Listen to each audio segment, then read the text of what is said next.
So we man some Toti main beach. Okay, it's important that you check that carefully. Okay, usually you and your partner, or you and the person on either side of you, will measure. So you usually measure by counting steps. So you measure halfway between the two pegs, and you mark off your zone. So you go like 1.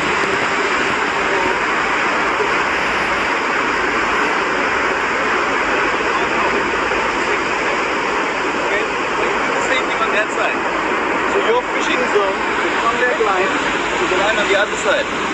Okay, so this way.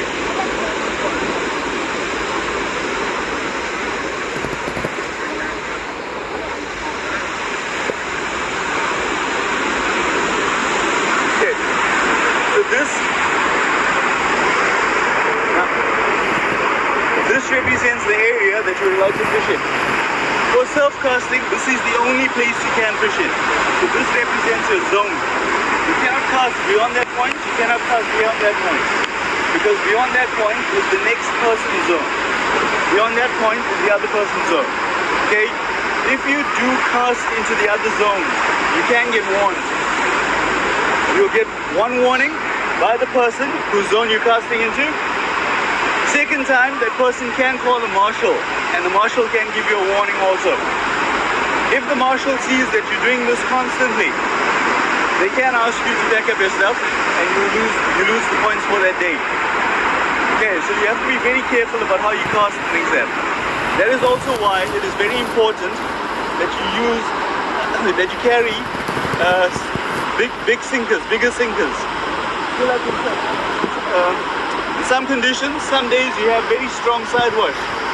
And no matter how you throw it, no matter how you try, your trace keeps getting washed into the next zone. You have to have a heavier sinker for that. You may need to bring grapnel sinkers also. Okay, in extreme cases, you may use grapnel sinkers. What we find usually is that cone sinkers work. Okay, so you can use cone sinkers, you can use small ones to big ones.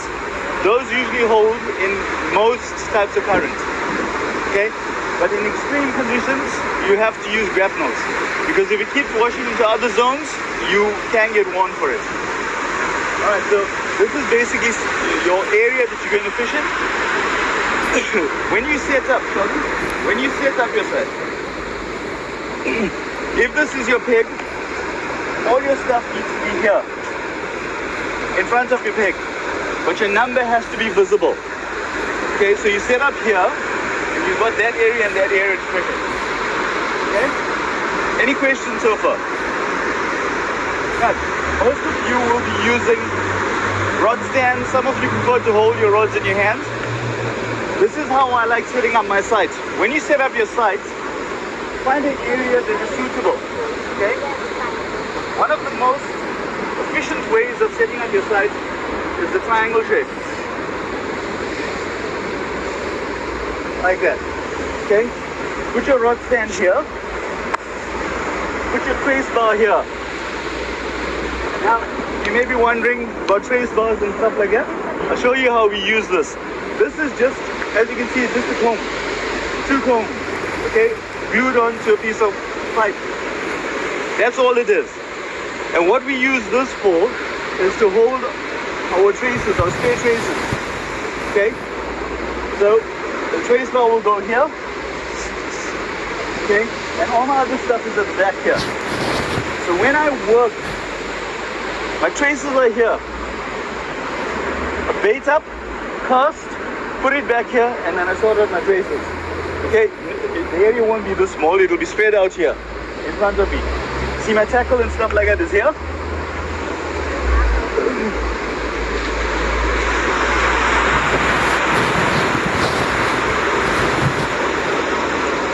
So you work in this kind of pattern. You keep your bait box where you're baiting up. So somewhere there. This will obviously be there. Keep your bait box where you're baiting up, and you basically fish, put it in here, go here, sort out your traces. Okay, everything else you need is behind you. If you do it this way, you work quite efficiently.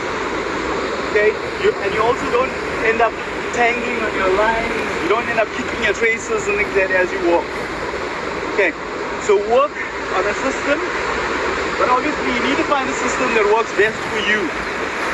Okay, if this doesn't work for you, that's fine. Find something that works best for you. Okay, and then take it from there. This is basically how I like to set up my site. When we fish overseas also, I'm feeling cold, something. most My of legs the are all places like they set up frozen. their sites like this. Because as you can see, you got a very short distance to walk to get stuff. Okay? That's try and get in as close to the water as possible. One of the other big rules for surf casting is that your equipment cannot get wet. So your rod stand must be out of the water at all times. Okay? It's a rule in surf casting. Your rod stand has to be out of water all the time. It cannot get wet. Okay. Any questions so far? When you cast, the rule is that the water must not be higher than your ankle. Okay? So ankle or knee, they usually clarify that. Okay? So basically, try to keep your feet out the water. Now, remember when we do surf casting, we're targeting smaller fish. Most of the smaller fish are close to the front. If you keep walking into the water, you get the fish. Okay, so stay as far as possible from the water, and then, yeah, that should be okay. Need the bucket, the water, fish. One of the other things, and you'll be given buckets at the opening ceremony. You have to have a bucket because surf casting is about conservation. We're looking at recording the numbers of fish and things that we catch. You have to have a bucket. All fish must be released alive to the water. Okay? The bucket, you catch a fish, place the fish in the bucket. The marshal or your competitor or either side can measure the fish for you and then return the fish to the bucket. Okay? Once it is measured, it has to be put back in the water. You must have measuring tape. Okay, you have to have measuring tape. I will try and get some of our marshals from school to bring those T-squares. You know the EGD T-squares? Those work quite well because they have a lip. You can put the fish right against that. So we got a few of those, so we can get some of those. So basically this is the layout of the site. I just want to show you the trace bar quickly.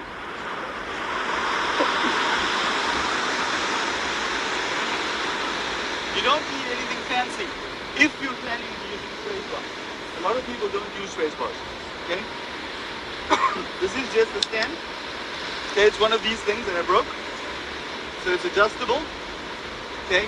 This is a comb on pipe, and then I put it onto this little clamp here. My original one, the one that I had first, had this cable tied to this. And that's all it is. So it fits like this.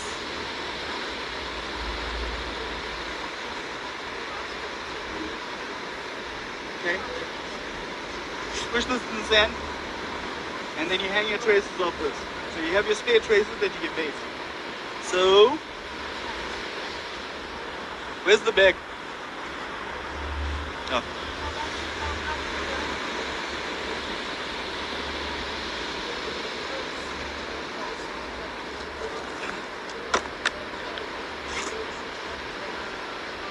Okay, I didn't have much time, so I just made this roughly last night. These are just 2 hook traces. This is basically how the trace ball works. Okay, swivel, hooks onto this, and it just hangs down. And that's it. So you can stand up. When you're fishing, you need to watch what's happening at all times. So you can stand up, put your bait, face the water at the same time. You can watch your rod while you're baiting up. You can watch your rod while you're baiting up, and then you sit. The next bait is ready. What we use is quick clips. So instead of tying our line on all the time, we put a quick clip on our main line. And then all we do is clip this on, throw it in. Okay? When this is done, when we finish using this, bring this back, clip it there, take a new bait, clip it on, throw it in. Again, it's about speed. Okay, any questions? I went through a lot very quickly. But this is the basics. This is what you start off with. Okay, set up your zone properly. Water must be kept close to your bucket. You can wash your hands and things there with it. Okay, get a cloth for handling the fish also. And that's about it. So there's no more questions. I think the organizers might be here now. So we can maybe go there and join them.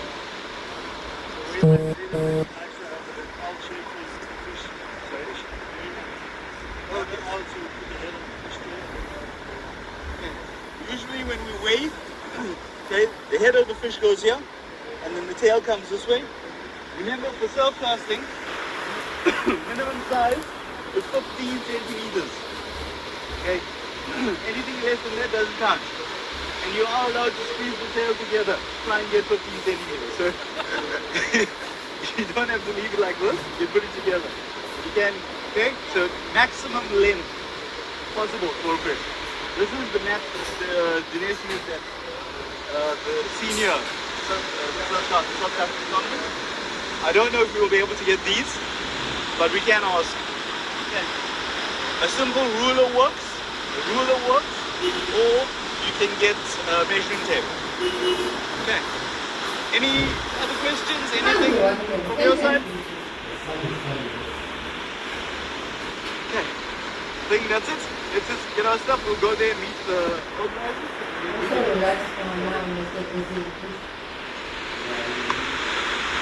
So there you go, guys. The kids are being briefed. Some of the ways, some of the rules. So stay tuned, guys.